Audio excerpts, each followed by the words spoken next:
Everyone, सभी शिक्षक साथियों को एक बार फिर से अपना नमस्कार। आपके अपने यूट्यूब चैनल आरती जिंदल की पाठशाला में स्वागत है।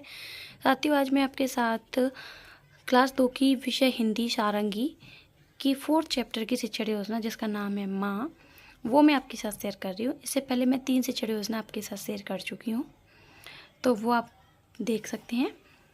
तो सबसे पहले हम 4 कॉलम बनाएंगे। दिनांक, क्लास, विषय और समय रहेगा। लर्निंग आउटकम है हमारा कि बच्चे कविता को ध्यान से सुनते हैं, वह अपने शब्दों में कविता को सुना लेते हैं। बच्चे अपनी माँ के बारे में अपने भाव व विचार व्यक्त कर पाते हैं। बच्चे अपने जीवन में माँ के महत्व को समझते हैं। बच्चे अनुनासिक व अनुस्वार शब्दों को बता पाते हैं। प्रकरण है हमारा माँ। सीखने सिखाने की सहायक सामग्री है कि माँ, पाठ की कविता, परिवार का चित्र, फ्लैश कार्ड, दीक्षा ऐप, चॉक डस्टर आदि। सीखने सिखाने की प्रक्रिया व गतिविधियाँ, इसमें 4 कॉलम रहेंगे। क्रम संख्या, चरण, समय, आकलन के तरीके। तो सबसे पहला है शिक्षण के आरंभ में। समय रखा है 5 मिनट। आकलन का तरीका है पूर्व ज्ञान व बातचीत। तो शिक्षिका बच्चों को सहज करते हुए माँ से जुड़ी कोई कविता बच्चों को सुनाएंगी, जैसे मेरी मम्मी, प्यारी मम्मी, सारे जग से न्यारी मम्मी, मुझको दूध पिलाती है, मुझे खेल खिलाती है, जब भी मैं थक जाता हूँ गोद में मुझे उठाती है। अब शिक्षिका बच्चों से कुछ प्रश्न करेंगी कि बच्चों, तुम अपनी माँ को क्या कहकर बुलाते हो? तुम्हारे सारे काम कौन करता है? तुम्हें सबसे ज़्यादा प्यार कौन करता है? क्या तुम अपनी माँ के बिना रह सकते हो? इस तरह शिक्षिका बच्चों को पाठ से जोड़ेंगी। अब हम बात करेंगे शिक्षण के दौरान। समय रखा है 25 मिनट। आकलन का तरीका है सहभागिता। तो अब शिक्षिका बच्चों को माँ नामक पाठ की आनंदमय कविता को उचित लय व स्वर के साथ बच्चों को समझाएंगी, बच्चों को सुनाएंगी तथा उसका भावार्थ भी बच्चों को समझाएंगी। शिक्षिका कविता में आए कठिन शब्दों को श्याम पट्ट पर लिखेंगी तथा बार बार उनका उचित अभ्यास कराएंगी।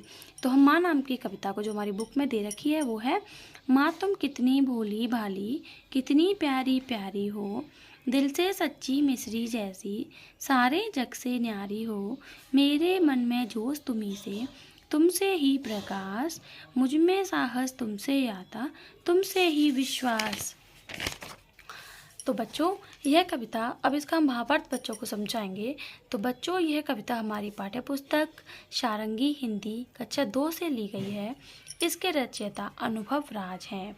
अब हम बच्चों को इसका अर्थ समझाते हैं। तो इस कविता में कवि ने माँ के गुणों के बारे में लिखा है। कवि कहता है कि माँ तुम कितनी भोली और कितनी प्यारी हो, तुम दिल से मिश्री जैसी मीठी और सच्ची हो, तुम सारी दुनिया से न्यारी हो। कवि कहता है कि माँ तुम्ही से मेरे मन में जोश पैदा होता है, यानी उत्पन्न होता है, और तुम्ही से मेरे मन में उजाला यानी कि प्रकाश है। तुम्ही से मेरे मन में कुछ करने का साहस और विश्वास आता है। शिक्षिका बच्चों से अपनी माँ पर विस्तृत चर्चा करेंगी। अब है शिक्षण के बाद में। समय रखा है 10 मिनट। आकलन का तरीका है अवलोकन। तो अब शिक्षिका बच्चों को अनुनासिक तथा अनुस्वार शब्दों के बारे में बताएंगी, उनमें अंतर समझाएंगी तथा कविता को याद करने को कहेंगी। प्रदत्त कार्य गृह कार्य है कि शिक्षिका बच्चों को कविता को घर से याद करके लाने को कहेंगी। अपनी माँ के बारे में 10 लाइन लिख कर लाने को कहेंगी। अनुनासिक व अनुस्वार वाले शब्द खोज कर लिखने को कहेंगी। अब हम इसका अभ्यास प्रश्न भी देख लेते हैं। इसमें थोड़ा सा ही अभ्यास प्रश्न था, तो मैंने एक ही वीडियो में ये कवर कर दिया, इसका अलग से वीडियो नहीं बनाऊंगी। तो पहला है चंद्रबिंदु का कमाल, कि माँ के ऊपर माँ वर्ड के ऊपर चंद्रबिंदु लगने से माँ हो गया। आइए कुछ और शब्द देखते हैं। तो नीचे दिए गए चित्रों को देखिए, शब्दों को पढ़िए और उन्हें लिखने का प्रयास कीजिए। तो यहाँ पे हमें चित्र चिपकाने हैं। एक आँख का चित्र है, बाँस का है, दांत, बांसुरी और सांप। तो आपको बनाने आते हैं तो चिप बना लीजिएगा, चिपका सको तो चिपका लीजिएगा। तो उनको देखकर बच्चे चित्रों को देखते कर यहाँ पे शब्द को लिखेंगे और बार बार बच्चों से भी ये रिपीट करवाएंगे। अब माँ कविता में से कुछ शब्द नीचे दिए गए हैं, उनका प्रयोग करते हुए अपने परिवार के सदस्यों के लिए 2-4 पंक्तियाँ लिखिए। तो भोली भाली का रहेगा कि मेरी माँ बहुत ही भोली भाली है। प्यारी प्यारी का है कि मेरी छोटी बहन बहुत प्यारी प्यारी सी बातें करती है। दिल से सच्ची का रहेगा कि मेरी दादी दिल से सच्ची हैं। जग से न्यारी, मेरी बुआ जग से न्यारी हैं। तो ये है हमारे आज की शिक्षण योजना। आई होप आपको वीडियो पसंद आई होगी। वीडियो पसंद आए तो लाइक करें, अपने सभी साथियों के साथ शेयर करें। चैनल पर नए हो तो प्लीज़ चैनल को सब्सक्राइब कर लें। तब तक के लिए धन्यवाद।